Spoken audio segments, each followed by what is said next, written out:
খুঁটিনাটি রান্নাবাটি কুকিং চ্যানেলে আপনাদের সকলকেই স্বাগত জানাই। আজকে বানিয়ে নেব গার্লিক লেমন চিকেন। চলুন তাহলে সমগ্র রেসিপিটা চটজলদি আপনাদের সঙ্গে একটুখানি শেয়ার করে নিই। আজ যেহেতু লেমন চিকেন বানাবো, তাই লেমনের বিভিন্ন ফ্লেভার লাগবে। এই জন্য নিয়েছি লেমন গ্রাস। আসল কথা, আমার বাড়িতেই একটা ছোট্ট লেমন গ্রাসের গাছ রয়েছে, সেখান থেকে কিন্তু এই পাতাটা নিয়েছি। সাথে নিয়েছি একটা গোটা কাগজি এবং কিছু পরিমাণ কাগজির পাতা। এই যে কাগজিটা আমি নিয়েছি সেটাকে একটুখানি কুড়িয়ে নেব, মানে এর যে ছালের অংশটা সেটা একটু লাগবে, তাই মিহি করে কুড়িয়ে নিলাম। এরপর বাকি কাজ করে নিচ্ছি। এই জন্য প্রথমেই হাই ফ্লেমে বসিয়ে দিয়েছি কড়াই মোটামুটি গরম হয়ে আসায় দিয়ে দিলাম কিছু পরিমাণ জল। জলের সাথে অ্যাড করে দিচ্ছি প্রথমেই লেমন গ্রাস, সাথে দিয়ে দিলাম দুটো লেবুর পাতা এবং কুড়িয়ে রাখা লেবুর খোসাটা। এরপর সমগ্র উপকরণের সঙ্গে দিয়ে দিলাম কেটে রাখা চিকেনের পিসগুলো। এবার ওপর থেকে ছড়িয়ে দিলাম অল্প একটু লবণ। অবশেষে দিয়ে দিলাম 1 চামচের মতো রসুন বাটা। এরপর সমগ্র উপকরণগুলো একটু ভালো করে একে অপরের সঙ্গে মাখিয়ে নিলাম এবং চিকেনটা কিছুক্ষণের মতো রেখে দিলাম সেদ্ধ হওয়ার জন্য। প্রায় 5 থেকে 7 মিনিটের মতো হাই ফ্লেমে কিন্তু চিকেনটা এখানে সেদ্ধ করে নিচ্ছি।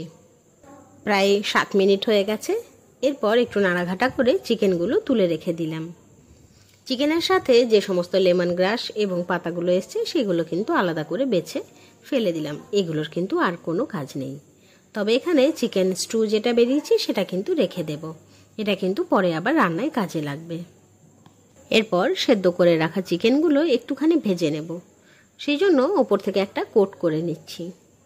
এই জন্য ব্যবহার করলাম কিছু পরিমাণ কর্নফ্লাওয়ার, সাথে দিয়ে দিলাম বেটে রাখা রসুনের পেস্ট এবং কিছু পরিমাণ কাশ্মীরি লঙ্কার গুঁড়ো। আবারও ওপর থেকে ছড়িয়ে দিলাম অল্প পরিমাণ অরিগ্যানো। এবার ভালো করে একে অপরের সঙ্গে সমস্ত উপকরণগুলো মেখে নেব।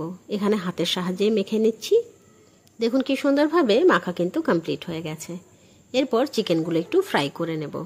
তবে এখানে ডিপ ফ্রাই করব না, মোটামুটি অল্প তেলে উলটপালট করে গোল্ডেন ব্রাউন কালার হওয়া পর্যন্ত ভেজে নেব।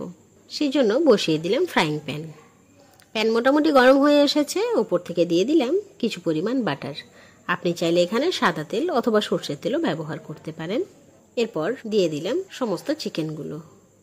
এবার উলটপালট করে সমস্ত চিকেনগুলো একটু গোল্ডেন ব্রাউন কালার হওয়া পর্যন্ত ভেজে নেব। এই সময়টা গ্যাসের আঁচ কখনো হাই কিংবা কখনো মিডিয়াম অথবা লো করে উলটপালট করে কিন্তু চিকেনগুলো গোল্ডেন ব্রাউন কালার হওয়া পর্যন্ত ভেজে নিয়েছি। দেখুন চিকেনগুলো কি সুন্দরভাবে ভাজা হয়ে গেছে, তাই না? চলুন এরপর বাকি প্রসেসটা করে নিই। তাই এবারে পাত্রের পরিবর্তন করে বসিয়ে দিলাম একটা কড়াই। হাই ফ্লেমে কড়াই বসিয়ে মোটামুটি গরম হয়ে যাওয়ার পর দিয়ে দিলাম কিছু পরিমাণ সর্ষের তেল। এরপর দিয়ে দিচ্ছি পেঁয়াজ বাটা। সুন্দরভাবে নাড়াচাড়া করতে করতে পেঁয়াজ বাটাটা একটুখানি ভেজে নিচ্ছি। পেঁয়াজ বাটাটা সুন্দরভাবে ভাজা হয়ে গেছে, তাই এইবার দিয়ে দিলাম বেটে রাখা রসুন। এবারও রসুনটাকে উলটপালট করে মশলার সঙ্গে ভেজে নিচ্ছি। মশলা মোটামুটি ভাজা হয়ে এসেছে, তাই এবার অ্যাড করে দিলাম কাশ্মীরি লঙ্কার গুঁড়ো। এবার সমগ্র মশলা নাড়াচাড়া করে একটু কষিয়ে নিচ্ছি। মশলা কিন্তু প্রায় কষানো কমপ্লিট, তাই এবারে অ্যাড করে দিলাম ভেজে রাখা চিকেনের পিসগুলো। এবার আলতো হাতে নাড়াচাড়া করে মশলা এবং চিকেনের পিসগুলোকে সুন্দরভাবে একে অপরের সঙ্গে মিশিয়ে দিলাম। এরপর মাংসগুলো যাতে ভালোভাবে সেদ্ধ হয়ে যায়, তাই দিয়ে দিলাম কিছু পরিমাণ জল।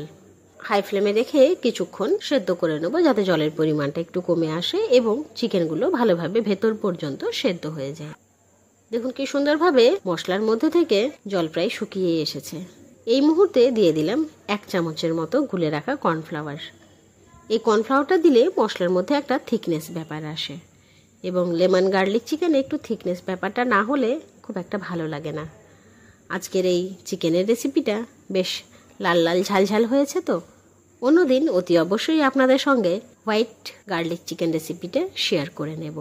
এই জন্য চোখ রাখতে হবে আমার চ্যানেল খুঁটিনাটি রান্নাবাটির পরের ভিডিওগুলিতে। দেখুন কি সুন্দরভাবে রান্না কিন্তু কমপ্লিট হয়ে গেল। এবার গরম গরম রুটি অথবা পরোটার সঙ্গে খুব সুন্দরভাবে পরিবেশন করা যায় এই পদটি। এই রকম সুন্দর সুন্দর রান্নার ভিডিওস দেখার জন্য অতি অবশ্যই আমার চ্যানেল খুঁটিনাটি রান্নাবাটিকে সাবস্ক্রাইব করতে ভুলবেন না। অবশ্যই লাইক, শেয়ার এবং কমেন্ট করে জানাবেন আমার দেওয়া সমস্ত ভিডিওস আপনার কেমন লাগছে। ধন্যবাদ।